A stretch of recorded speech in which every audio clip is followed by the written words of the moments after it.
Magandang araw mga katokers, mga katokis, mga katoshis. Welcome na naman po sa ating panibagong vlog dito sa Talking Toshi Sports. At ayan na nga, nabuo na.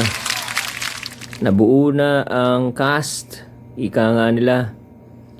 At nakasakay na yung huling team sa bus.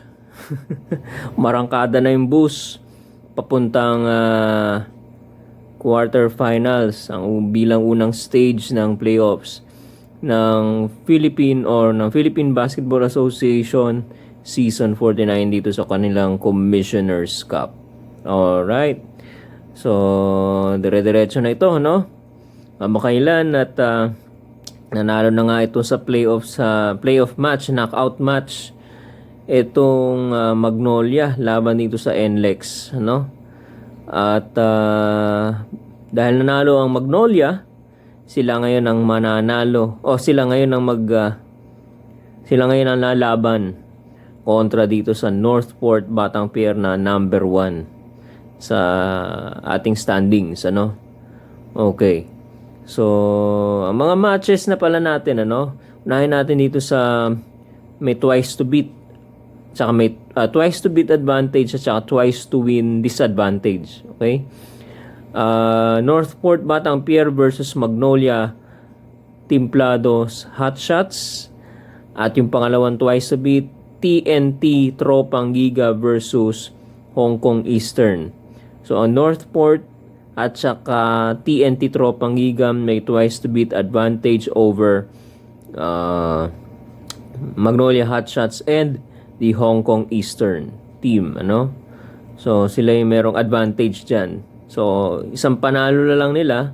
Once lang sila dapat manalo, pasok na sila sa semifinals, ano? Samantalang itong Magnolia at Hong Kong Eastern, kailangan 2 beses nilang talunin itong TNT Tropang Giga at Northport Batang Pier. Huwag kayong pakakasigurado, at huwag pakakasigurado yung Northport tsaka TNT dahil may pagkakataon, may tsansa na nasisilat talaga yung number 1 at saka number 2, yung may twice to beat.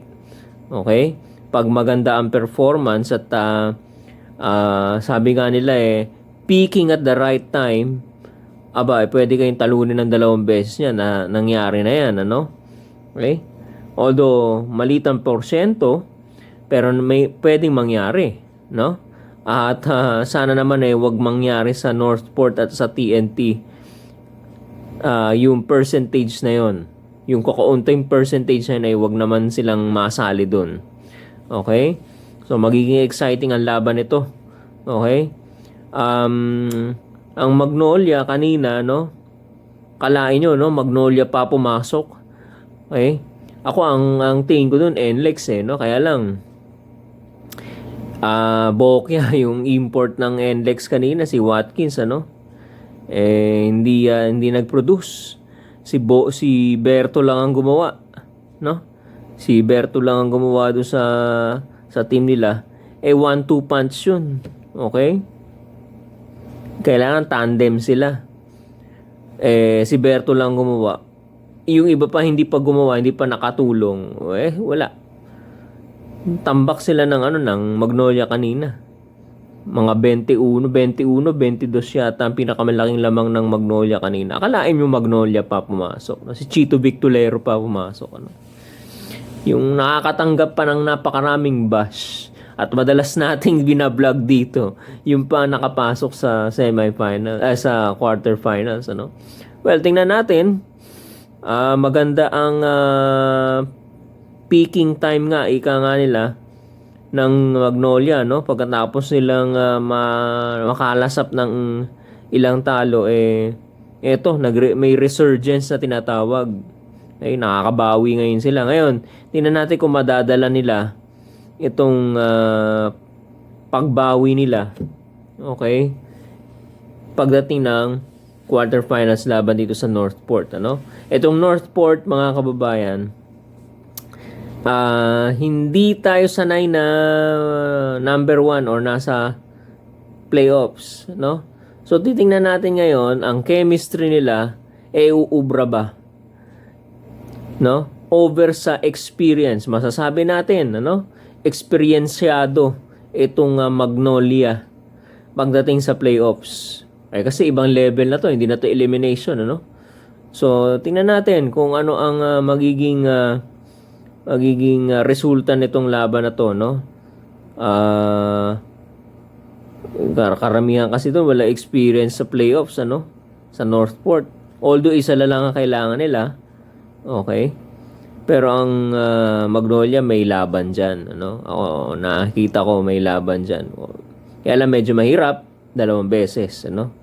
Okay, ang TNT Tropang Giga meron ding experience sa playoffs, ano? Okay? So, first time na makakalaban or makakapasok itong Hong Kong Eastern sa playoffs, ano? Sa quarterfinals. Tingnan natin ang paano ang gagawin ng TNT Tropang Giga sa sa Hong Kong Eastern. Well, si Chot Reyes naman sanay sa international, kumbaga parang parang international team ang kalaban mo, no? Ay, hindi. I mean, nasa international competition pala, ano? Sorry. Para ka nasa international competition, sanay naman siya sa ganun. Nakailang taon siya sa Gilas, Pilipinas, ano? Okay? So, tingnan natin ang diskarte ni Chot Reyes ngayong foreign guest team ang kanyang makakalaban at hindi Pinoy. Kasi agad-agad, ano? Unang sabak niya, Hong Kong Eastern talaga. Okay? So, tingnan natin. Okay? Kung itong si Ronde Hollis Jefferson dire-diretso tuloy-tuloy ang pamamalaan kanyang pananalasa, no? At magandang performance sa quarterfinals. Ngayon, ito namang best of 3. Ito, tabla-tabla to. Okay? On equal and even ground ang labanan dito.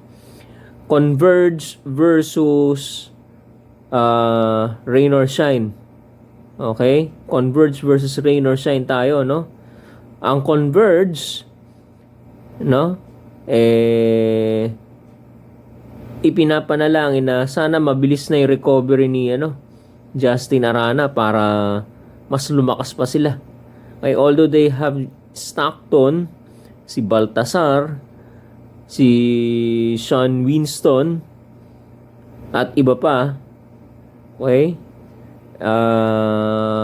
pwede na yun Ang ganda na resulta nun Kaya lang gusto pa, ay si pa pala, Jordan Heading pa. Okay, may Jordan Heading pa pala sila. So, maganda na lineup. Gusto pa nila si Justin Arana. Na, syempre, mas maganda na yung malakas ang lineup. Para merong sentro. No, legit center. Okay? Yan. So, hindi ko lang alam kung magpapalit sila ng import. No? Kayo mga kababayan, mga katoshis, ano bang balita? Magpapalit ba sila ng import? Wala akong masyadong balita kung nagpahinga kasi sila ng mahabang panahon kaya wala masyadong balita no? Kaya tingnan natin kung si Diallo pa ba ang kanilang import or nagpalit ba sila or something Kasi sa quarterfinals ang alam ko hindi na yata pwede magpalit Okay?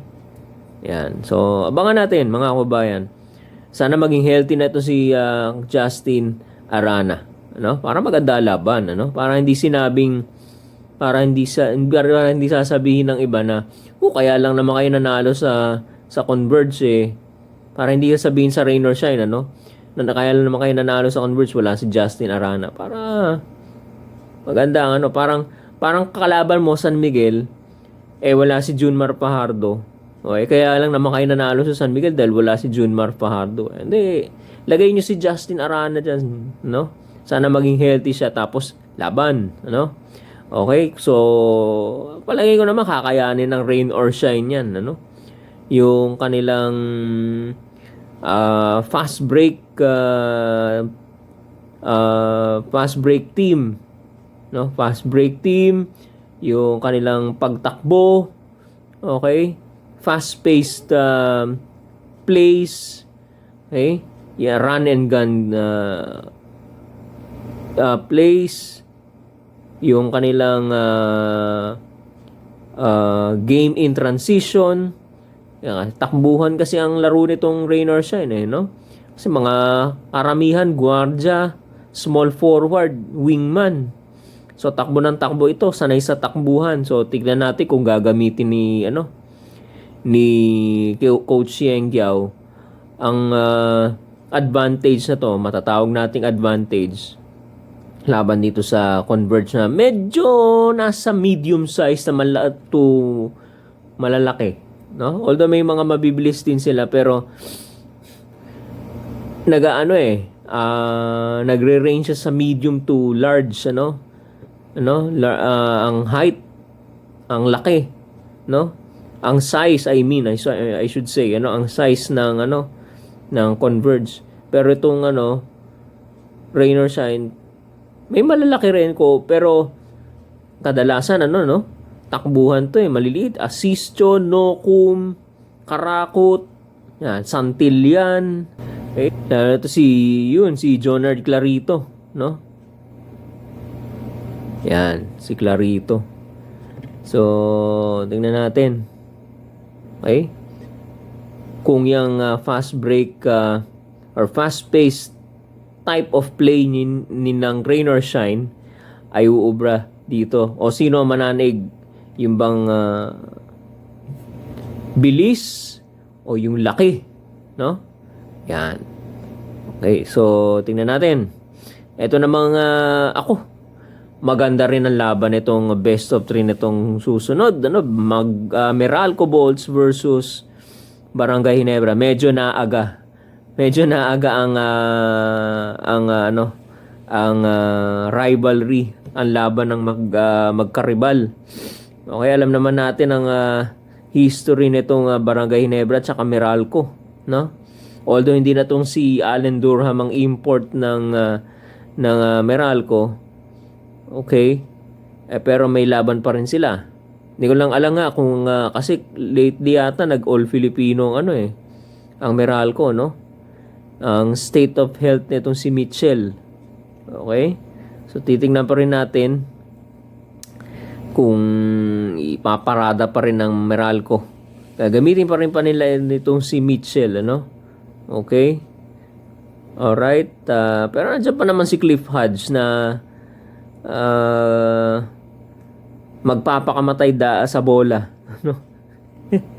Talagang hassle kung hassle, Yan ang gusto ng Meralco kay Cliff Hodge, yung hassle. Tapos si Chris Banquero. Okay, itong Meralco medyo tumatakbo-takbo rin to, Okay?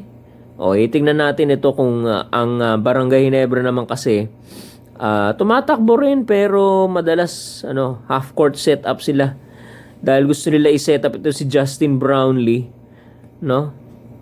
madalas may designed play para dito kay Justin Brownlee. Although I don't have the statistics, pero ang gut feel ko mas may advantage ang Barangay Ginebra pagdating sa rebounding, Kasi meron silang Japet Aguilar, may Troy Rosario sila, may Scotty Thompson sila na hindi naman sentro pero naglalarong sentro dahil ang taas tumalon, Pwedeng kumuha ng rebound, guardia pero pwedeng kumuha ng rebound, Okay, may Anamisi pa sila. Okay? Tapos may Stephen Holt. Okay? Nagbabalik na to si Malonzo. O tingnan natin kung makaka-contribute ng malaki to si Jamie Malonzo, Okay? Hindi ko lang alam kung kamusta ang kalagayan ni Jeremiah Gray tsaka ni Isaac Akgo. Nako, kung ma-reactivate pa yung dalawang yun, malaki ang maiko-contribute nila. Okay? Sa Barangay Ginebra.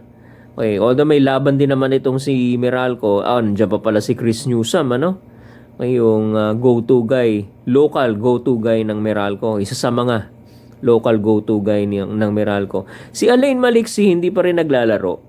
No, hindi ko nakikita naglalaro no. Nandiyan pa rin may injury niya. Sayang malaki rin ang maiko-contribute niya. No.